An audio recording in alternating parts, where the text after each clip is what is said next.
Jogadores de futebol profissional têm que estar sempre no seu auge físico e mental, mas existem jogadores que têm uma dificuldade a mais do que outros. Alguns nasceram com uma deficiência ou outra condição, que deixou o sonho de se tornar atleta bem mais difícil. E é exatamente desses guerreiros que vamos falar hoje. Então, já deixa seu like e veja os jogadores de futebol que têm deficiência.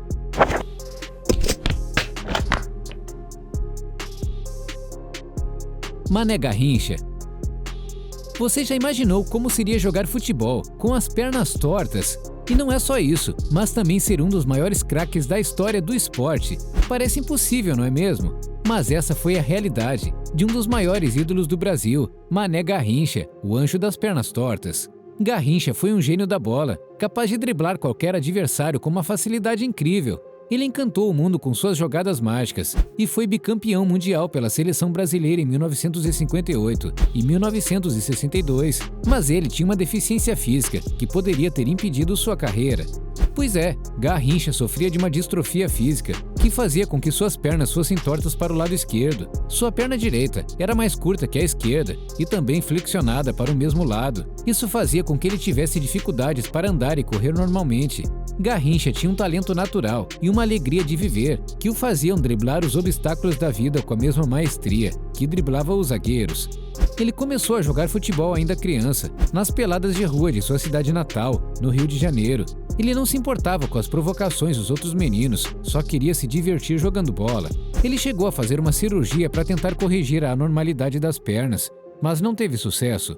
Mesmo assim, Garrincha não desistiu de seu sonho de ser jogador profissional. Logo foi descoberto pelo Botafogo e se destacou por sua habilidade e reverência. Em seu primeiro treino no Botafogo, ele não teve medo de enfrentar Nilton Santos, um dos principais jogadores do país na época. O gênio das pernas tortas deu vários dribles no veterano, que ficou sem reação. Garrincha era tão abusado que chegou a inventar o grito de olé quando deixava os adversários no chão. Ele também brilhou na seleção brasileira, formando uma dupla imbatível com Pelé, e foi o grande destaque na Copa de 62, quando Pelé se machucou logo no início da competição. Ele marcou 4 gols e foi eleito o melhor jogador do torneio. Edgar Davis. Edgar Davis tinha uma deficiência que poderia ter acabado com sua carreira, mas ele não desistiu e se tornou um exemplo de superação e uma lenda do futebol holandês.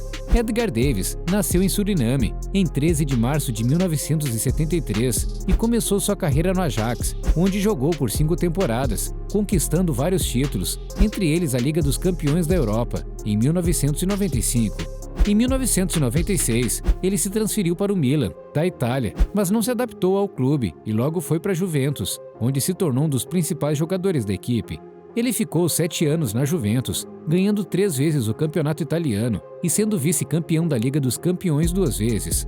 Foi nesse período que ele descobriu que sofria de glaucoma, uma doença ocular que aumenta a pressão dentro dos olhos e pode causar cegueira se não for tratada. Ele teve que usar óculos especiais para proteger sua visão durante as partidas, o que lhe rendeu um visual inconfundível. Mas isso não o impediu de continuar jogando em alto nível. Ele ainda passou por Barcelona, Inter de Milão, Tottenham, Ajax novamente, Crystal Palace e Barnet, onde encerrou sua carreira em 2013, aos 40 anos. O craque também defendeu a seleção holandesa por 11 anos, participando de 3 Copas do Mundo e 3 Eurocopas. Alex Sanches. Você já imaginou como seria jogar futebol com apenas uma mão?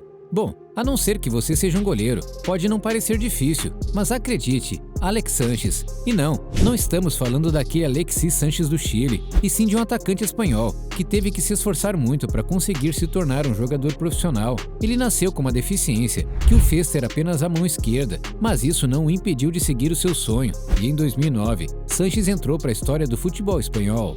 Ele foi o primeiro jogador com deficiência a jogar uma partida pela primeira divisão. Ele jogou 20 minutos pelo Real Zaragoza, na derrota para o Valência, e fez mais 2 partidas na La Liga. Lembro-me de cada momento daquele 8 de novembro. Eu estava muito nervoso, porque havia mais de 50 mil pessoas no estádio naquele dia, disse o craque. Era tudo em que conseguia pensar durante o aquecimento, mas tudo mudou quando o treinador me disse para entrar. Naquele momento, apenas me concentrei em aproveitar o jogo o máximo possível. Depois do jogo, recebi centenas de mensagens e ligações no meu telefone, mas liguei imediatamente para minha família. para compartilhar minha felicidade com eles. No começo foi muito difícil, porque teoricamente eu tinha que passar em uma prova todos os dias, mas você acostuma. Robert Schlins. Se você acha incrível um jogador sem uma mão, que tal um sem o braço inteiro? Essa era a realidade para Robert Schlins, um jogador alemão, que se tornou um ídolo do Stuttgart e da seleção da Alemanha, mesmo depois de perder o braço esquerdo em um acidente de carro. Robert Schlins começou a jogar futebol aos 6 anos de idade, mas antes mesmo que pudesse iniciar uma carreira profissional, aconteceu algo que mudou sua vida para sempre. Durante a Segunda Guerra Mundial, ele foi convocado para o exército e foi atingido no rosto por um soldado russo, o que deixou uma grande cicatriz na bochecha. Graças a isso, ele foi dispensado do serviço militar por causa do ferimento e voltou para sua cidade natal.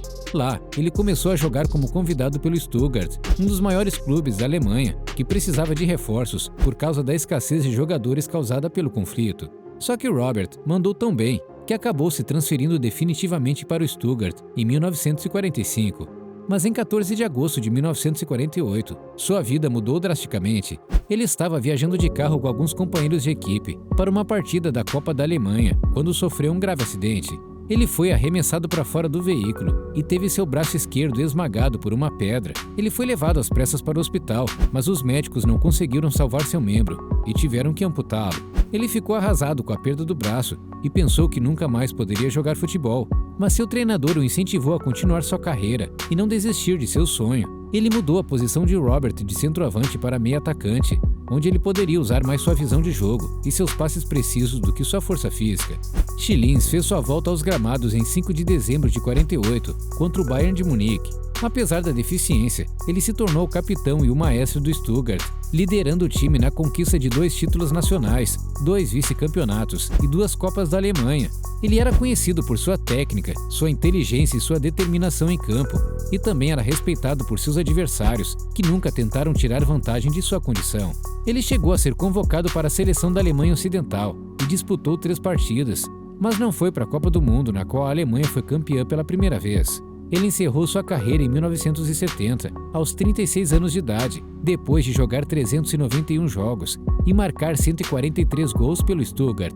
E claro, o cara é considerado um dos maiores ídolos da história do clube, que batizou seu estádio reserva com o seu nome logo após seu falecimento, em 18 de junho de 1995. Robert, assim como todos os outros dessa lista, foi um exemplo de superação e de amor ao futebol. Ele não deixou que sua deficiência o impedisse de realizar seu sonho, de ser um jogador profissional, e mostrou que com talento, dedicação e coragem é possível vencer qualquer obstáculo. Falando em craques que tiveram a carreira interrompida por uma tragédia, tinha um jogador português que muitos diziam ser melhor que Cristiano Ronaldo. Na verdade, o próprio CR7 já disse que existia um jogador melhor que ele. Clica no vídeo que está aparecendo na sua tela e veja a trágica história do Fábio Paim. A gente se encontra lá.